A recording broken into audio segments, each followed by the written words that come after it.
Hello and welcome to a Csgo video. Now, on my end, I have recorded quite a lot of these actually, and I will say that at the very least it's been a disaster. There's been some videos that have got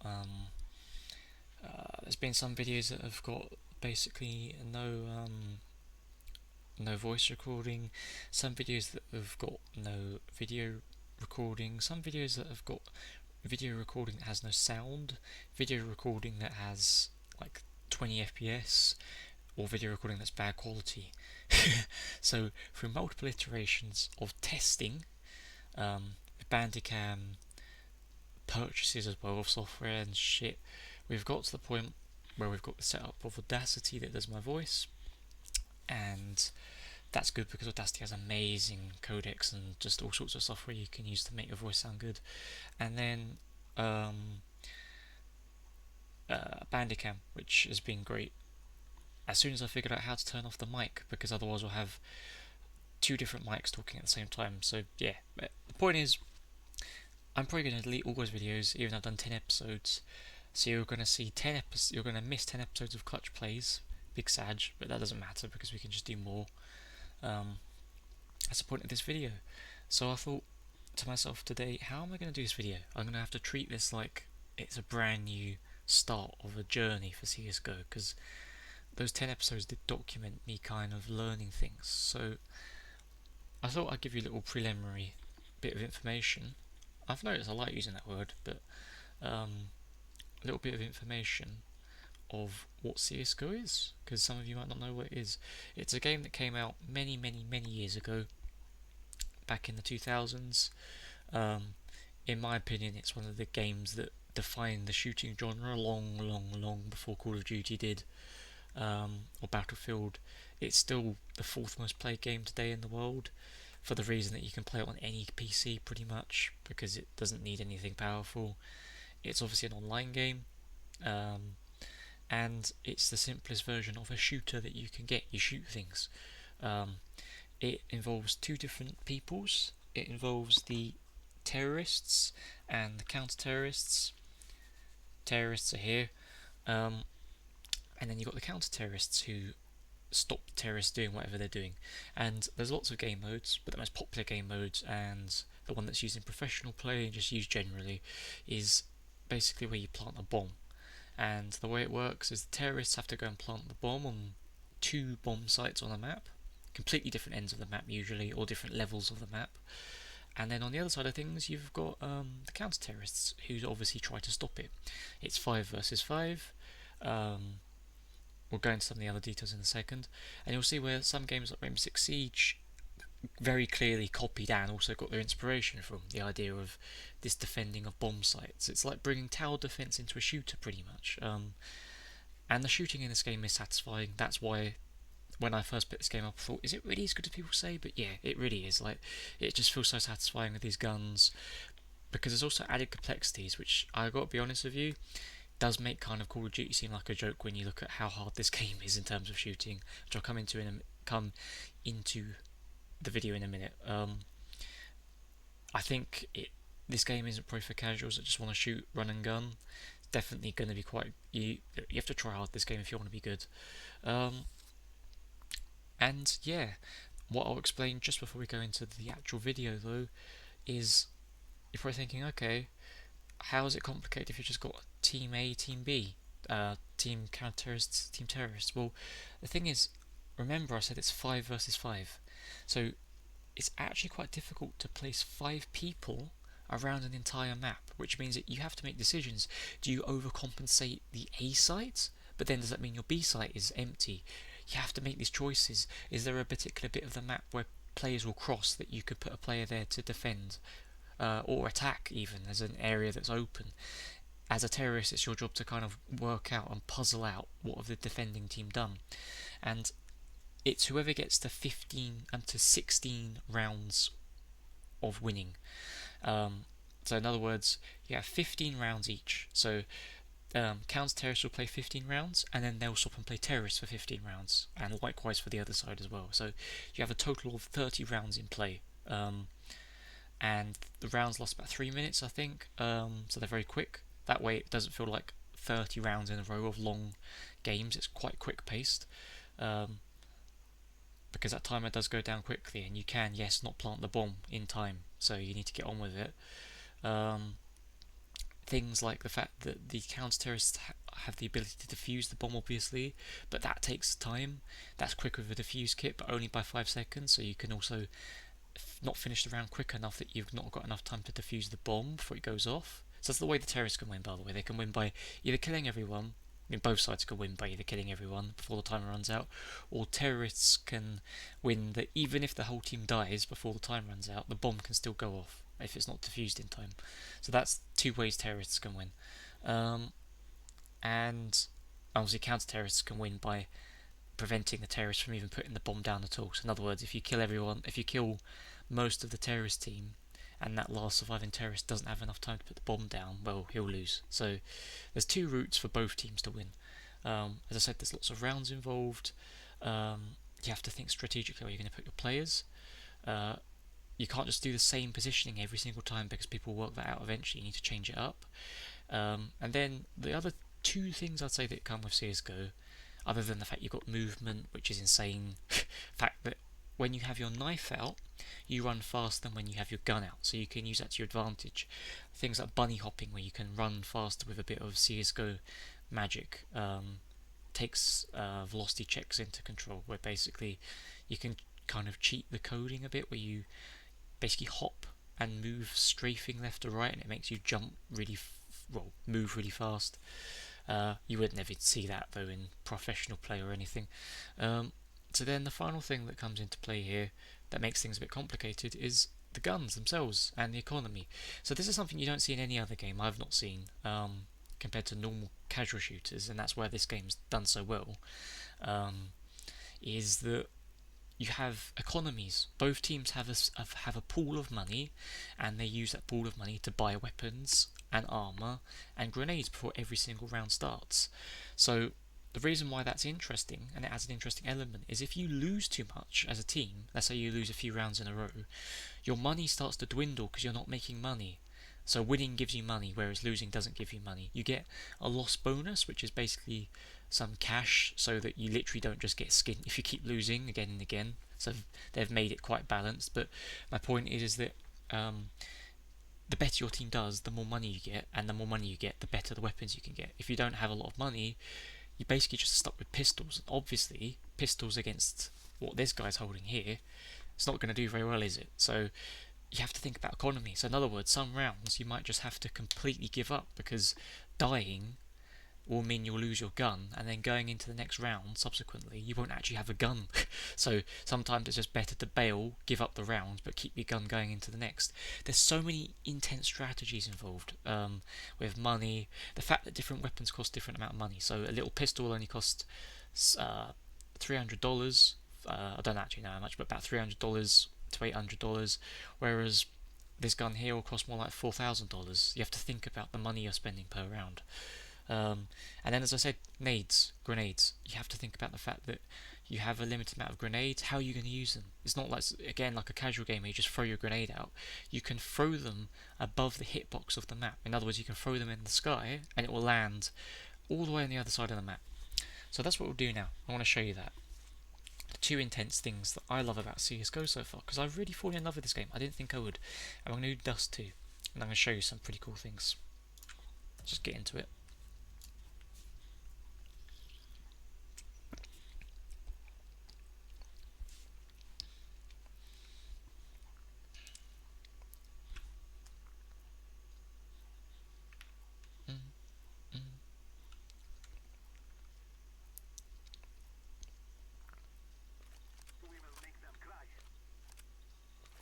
Right, so we're back, and as you see, I've got this cool little thing.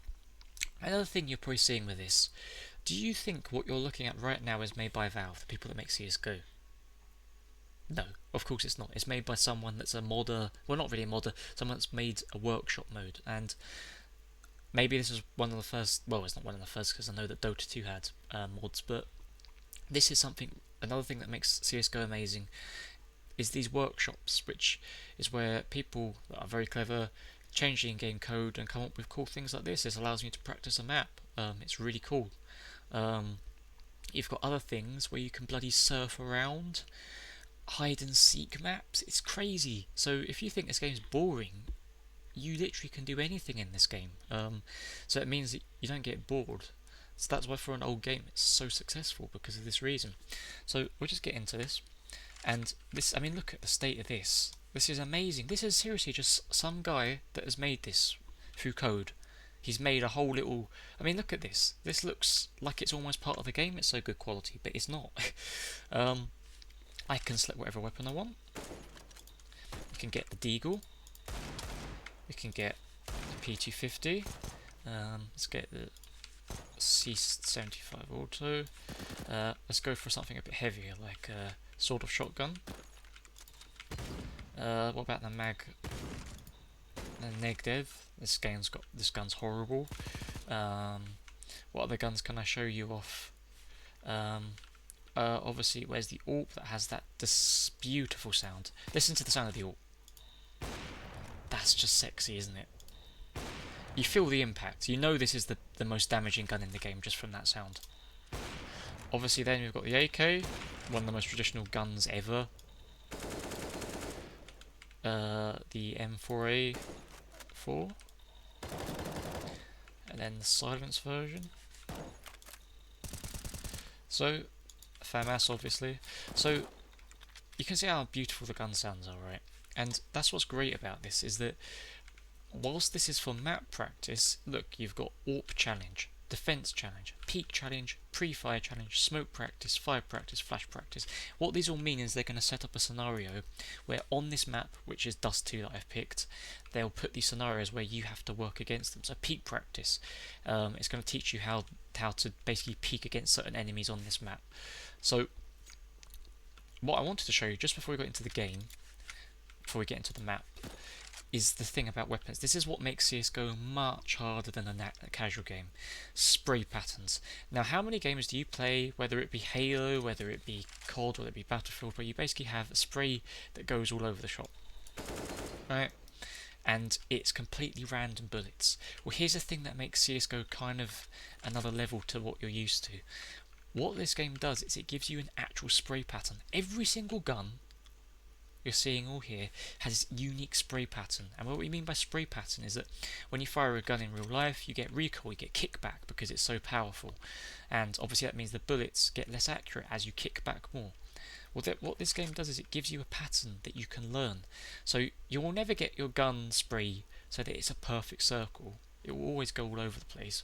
But how can we make it so that instead of it going all over there and all over there, how can we make it so that it's in a circle? Because as you spray for longer, so you hold down the recoil like this, you can see it's getting more, the spray is just going more and more off center.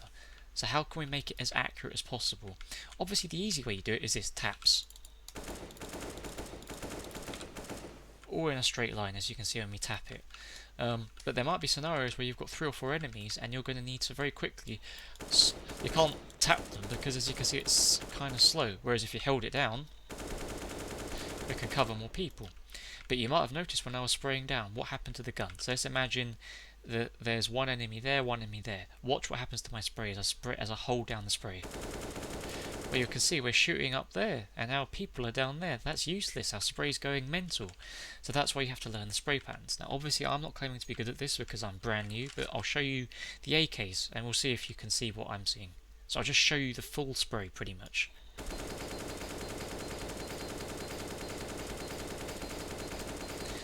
So pretty much it's almost like a T, and what happens, it goes up, it then goes to the right a little bit, and then it starts going massively left. It pretty much only goes left. You'll never be spraying that much longer that it starts to go back to the right. And you can see that we kind of have a little jolt right and a little jolt left. So think about this for a second. Do we want the spray to go in that direction or away? Yep, you want it to go away, because if we hold our spray away from that direction, we keep it moving away from going sporadically. So if you remember, I said it goes up, a little bit to the right, and then to the left. So in other words, we need to change it. We need to go down, or hold our mouse down, keep holding it down as well, we need to flick to the left to go away from the right direction very quickly. But then if you remember, it starts going all the way to the left. So now we need to start slowly, gradually bringing it right. So in other words, if you watch my cursor, we need our thing to go down, then to the right, like that, a little snap to the right, and then start slowly bringing it left. We're trying to go in the opposite direction the spray goes. So if I try and do that, not trying to promise anything, much better. That's in a circle, that's in a T. It's quite hard to get your hand used to it, and obviously then it's quite hard to jump from that to another target. So that's not too bad. That was quite a good jump, quite a good control. So there's, you know, and every game has its own, every gun has its own thing. If you look at the FAMAS, that is a little tighter, that went right and left, but you can see, unlike the AK that went very far to the left, this one's only gone back a little bit to the left and it's gone straight back to the right. So this has got its own little unique spray pattern. It's a lot tighter. The only other, so the main guns you're going to be spraying with, I'm going to be blunt with you, is going to be the AK and the M4. These are the two main guns that both sides have. One thing I should mention, I can't believe I haven't mentioned this yet, is the fact that obviously both teams, TC, T or T, will have their own unique guns. There'll be some shared guns, but for example, the AK is a default weapon. Well, it's not default, but it's the most expensive but also standard rifle that T's will use, whilst the M4A4 is the standard but most expensive rifle that counter-terrorists will use. And they have got their own traits. So the counter-terrorists have a gun that obviously is far more tactical than this terrorist-looking AK, first of all, but the M4A4 has a faster fire rate. It does slightly less damage, but it's got a faster fire rate, and well, yeah, that's pretty much its characteristics, and it's got a better spray recoil, so it's not as chaotic. In contrast, AKs have insane damage, a little bit slower fire rate, so look, in comparison, this is a bit slower, a tad bit slower, and that means that the AK is better at getting insta headshots with little flicks like that, whereas with the AK, more often than not, you're doing sprays. So if I show you the spray now on the M4A4, again, look how much tighter it is than our AK spray was. Still the same little, it does look like a rude object, it is a lot tighter, so this time we don't need to hold it down anywhere near as much. If anything,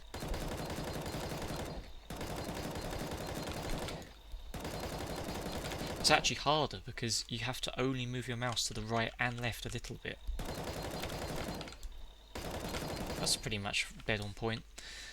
So obviously I'm still learning, and if you're wondering, then see, I always forget there's another little detail. The other thing I learned is that you can then have silence weapons. So you can have your traditional M4A4 if you're a counter-terrorist, or you can have the silence version. But it's quite a slow fire rate, and it's better for long range. So that comes down to preference. For me, I don't think long range is very useful. Most maps are quite close, so I'd rather, and you lose a lot of damage. That's not true, you lose a lot of fire rate, which in turn I think loses a lot of damage, so you'd rather use this one.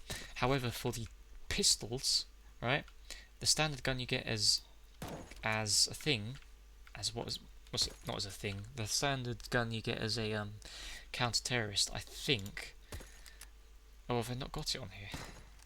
It's not a Glock 18, I think it's a P250, which I don't mind, it's quite quick, but I prefer the silence version because it's, yes, it's slower rate, but each bullet does so much more damage.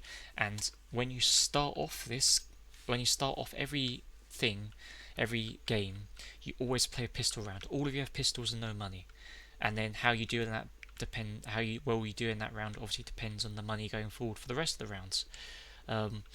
When you switch sides, by the way, at the half time, you then also play another pistol round yet again. So pistol rounds is something that kind of breaks up from just being constantly shooting with guns.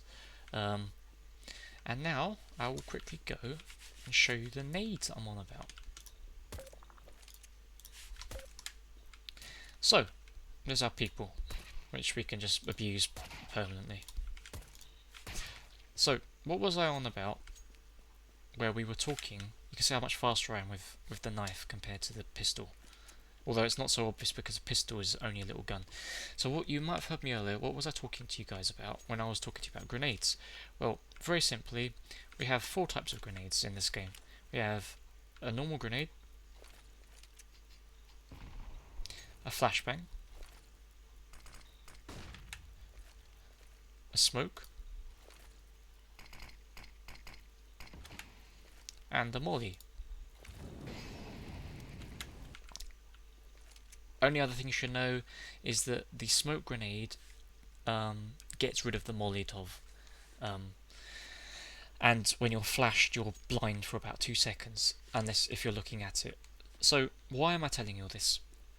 The reason why is that, funny enough, the grenades are one of the most important, intricate parts of this game, because this is the B site right here, the A site I meant, and you could have terrorists coming from there, you could have terrorists coming from there, or you could have terrorists coming from there. How do you defend it on your own? Well, you need to be able to basically put grenades in places to block them off. In other words, we could smoke there off, we could smoke there off, we could smoke there off. If there's a bunch of terrorists coming in, can we Molotov them so it slows them down a bit? So we can Molotov the catwalk. Can we flash them so they're blind and then we can shoot them? And now we shoot them before they cross, like this. Or can we time an awesome grenade which won't really kill anyone but it will do a lot of damage? And the problem is that you can't just go and do this. I'm throwing a smoke down. If you do this, you'll die. So which is why you need to know the positions that you can throw grenades from further away that they'll land before you can put yourself in any danger. So this is something that's, I don't want to say whether this was an accident, but I don't know whether Valve made this an accident or not. But yes, you can throw grenades above the skybox, which means they can land in stupid places. So I'll give you an example. Let's go and try one. So you'll see exactly what I mean. So you should also note the grenades will explode after 2 seconds. So for example, it will never fully land. I'll give you an example. Watch. 2 seconds. This will also go after 2 seconds. So really the only one that you can, and the flash will also go, I think, at 1.6 seconds. Yeah. So the only one you can truly throw for miles is the smoke grenade. Let's see how long this goes for. That was nearly 6 seconds before it goes. So you can really throw them. So now there's lots of professional spots. You have to understand. There's lots of professional spots. Pros know like 20 spots on one map to throw things. I am not a pro, and whilst I could bother to learn them all, it's going to take quite a lot of time. So, oh my god, what a chat. So I'm just coming up with my own spots because I think if you're playing a video game it should be fun. And fuck it, they're probably not the right spots, but the spots I like. So, terrorists spawn up there. They normally come through these double doors. How do we block off double doors? And how can we block off down here at Catwalk, where they come over to the B site? And remember what I said, if we stick out like this, well, we're in the open. So how can we do it from inside the bomb site? So let me show you some angles that I've worked out. So you come over here to this box, right in the corner, line up right in the corner. We aim our reticle right in the middle of this square, pull our grenade, our smoke grenade, and jump. And it should land right in the center and block off Catwalk. Perfect. And from the same spot here, we can also throw a grenade over there. We put it right on the goalpost.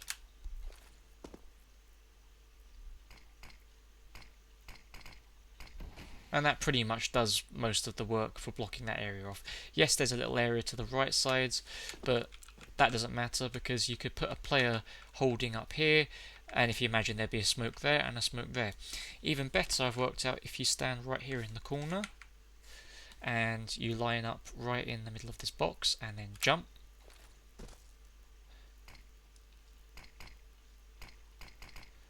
perfectly blocks off the doors completely. So I've just shown you, and then the other spots might be here. Stand right in the corner of this box here. Jump up and down and line your cursor so that it's just in the red sign, and then we can land a grenade that blocks off people coming from there, or obviously you can do the same with a smoke if you wanted to. That's not true actually, I don't think you can with a smoke. I remember testing this. Kind of. Yeah, you can. Okay. Or if you wanted to land a grenade that lands on people coming in the door, you can see the impact.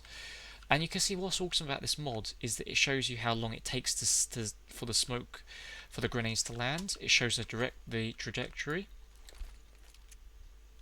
So we can see where our flash is. Will this flash be okay? I don't know how they've coded this. This is amazing. And the reason why it's useful that it tells you the time is it means you can work out, if I'm standing here, how long have I got till I can smoke off that area I was telling you about. So if I need to smoke off that catwalk right now, how long have we got to wait? I didn't do that properly. So how long is this taking? So what was that? About 5 seconds? So we've got to wait about 5 seconds. So it works out your timing windows as well. And to show you what I meant by things going out of bounds, there's what I mean. You literally can throw things literally out of the map. I think you can throw something up there. Yeah. This is what I'm on about. You can do kind of crazy shit. I mean, look at that. Where's that even gone? So it kind of gives you the insight into all the crazy stuff you can do. So I hope I've explained to you the importance of nades and why they're important, because think about it. In a game where there's only 5 of you holding this whole map that you're seeing, the nades become an amazingly incredible tool for siphoning players off from particular areas. Not that it matters against robots, but in real humans it definitely does, especially at the top level as well. And I think I have pretty much shown everything that I need to. So without further ado, I think after this we'll probably go and just get on with it. Okay, so we're going to do expert bots because they're the hardest and most realistic bot that you can have, and we're going to be doing it a deathmatch, which is basically just 10 minutes of shooting up people, well, bots in this case, not really people, but shooting things. And it's just a good way for me to warm up because I haven't played any games today and I'm tired. Well, I'm not tired, I've been working out and that means my arms are completely dead. Ironically, I find that when I work out I aim better. I don't know whether that's bullshit, but for me it feels like that sometimes. I feel achy, in other words. So I just need to warm myself up. So we're going to do T. Alright, let's try and warm myself up. Just shake my mouse a bit. Okay. I feel like it's done a glitch because it does this before where it doesn't give me any allies, but that's fine, we'll just work it out.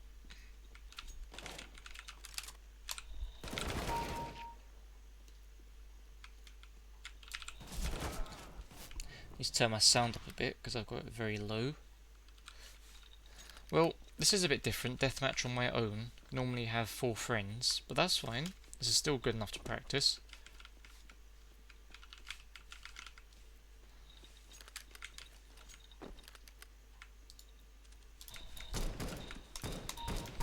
I forgot this gun doesn't have a thing. It doesn't have a reticle. Let's try getting some Deagle shots. Deagle was a very damaging gun. There you go. Deagle's a very damaging gun, but very hard to hit headshots on.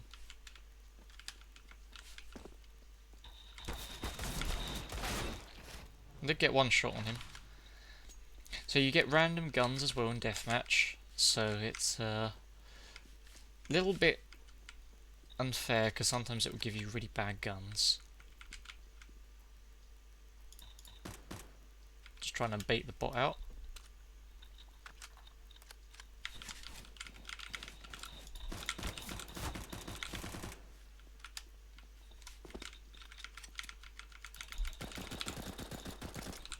Oh my god, that gun does not have much ammo.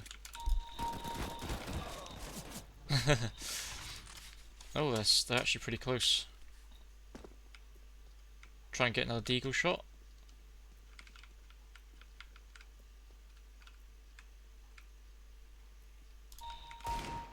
Beautiful. Oh my god, I'm a kill the chicken as well for good measure. Oh my god, that was a headshot through the wood. So you can shoot through objects if you didn't know that. So my aim is...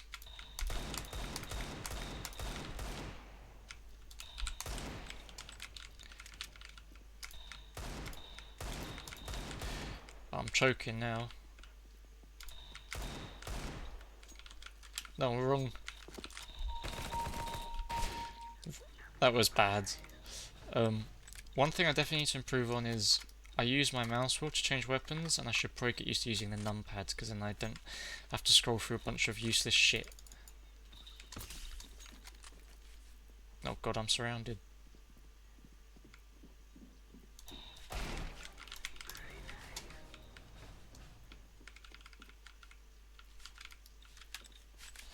I'd like a better gun, because at the moment I'm just dealing it, and not the best gun in the world.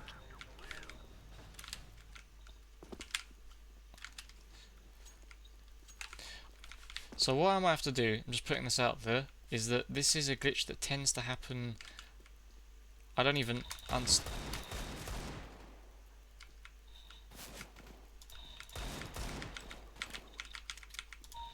I don't actually understand why the glitch happens, and what that means is I might have to actually come out of CS and restart it. But that's fine.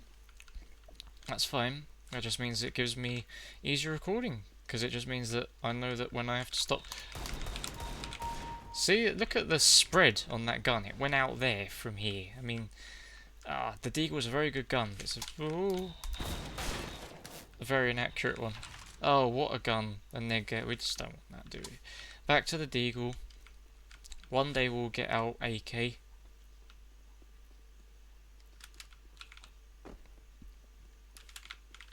Well, I know he's probably still... Ow. That hurt.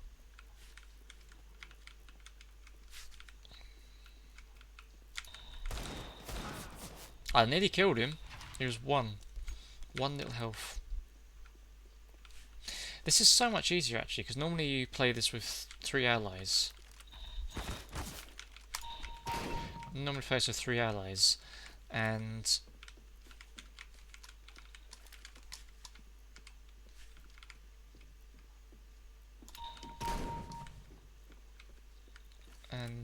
it's quite a lot chaotic, because 3 allies, 4 enemies, so 4v4. I'm hitting only headshots at the moment, just putting it out there. That was... Oh my god, please give me a better gun, for crying out loud. Oh, that was a headshot, but not enough. Please? No. P90, which isn't exactly the kind of gun we're looking for. Back to the Deagle. It'd be nice if I can show an AK or an AWP.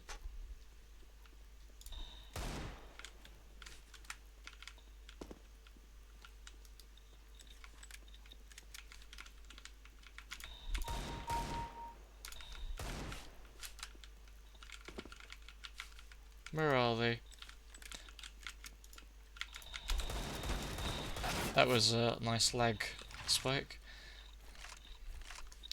I haven't used this gun too much, the CZ75. I did put this in my inventory instead of one of the default weapons, because I quite like the fire rate. So kind of want to see what it feels like. Give it a spin. You spin me. Turn that to a arty baby.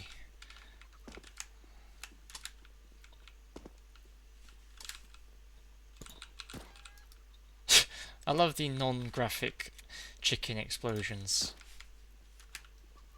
Come on. Shoot me. Shoot me. Oh my god, that made me jump. This game is quite spooky because the sounds are so bloody loud. Well, yeah. So oh my god, stop giving me the fucking gun. We're stuck with this gun. It's our punishment. It's rough. You can't really beat that is the M4A4, which is obviously the best CT gun, as I said. P90. We're doing great. That's a net. What was that? Is that an ult? That was an ult. I can go and kill him. I know where he is now. Saying that, he has got an ult, which is going to be reasonably hard. Okay. Oh, that's a bad time to reload. Spin around. You suck, even for a robot. Come on, I gave you that. What I did was spin around. I'm killing everyone with pistols.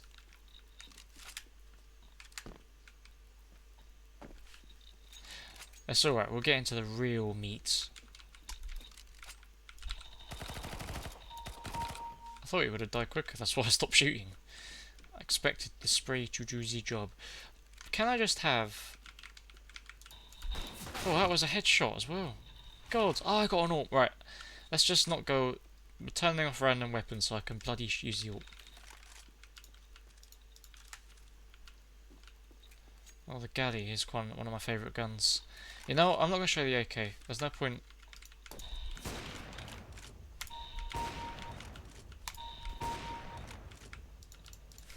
There's no point wasting that gun when I can show you it in quite soon.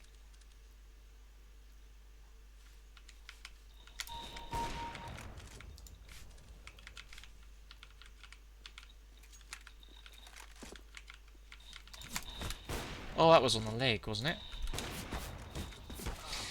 I kind of over-aim a little... Oh, I still got... Kind of over-aim a tad.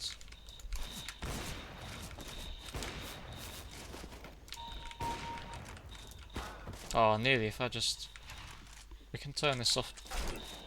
Shit.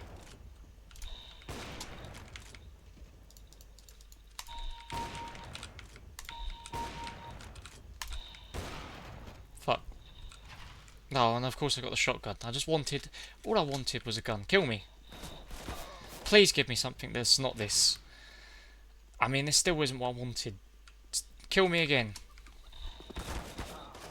Kill me, Daddy. Someone else kill me. You kill me. Shoot me. Come on.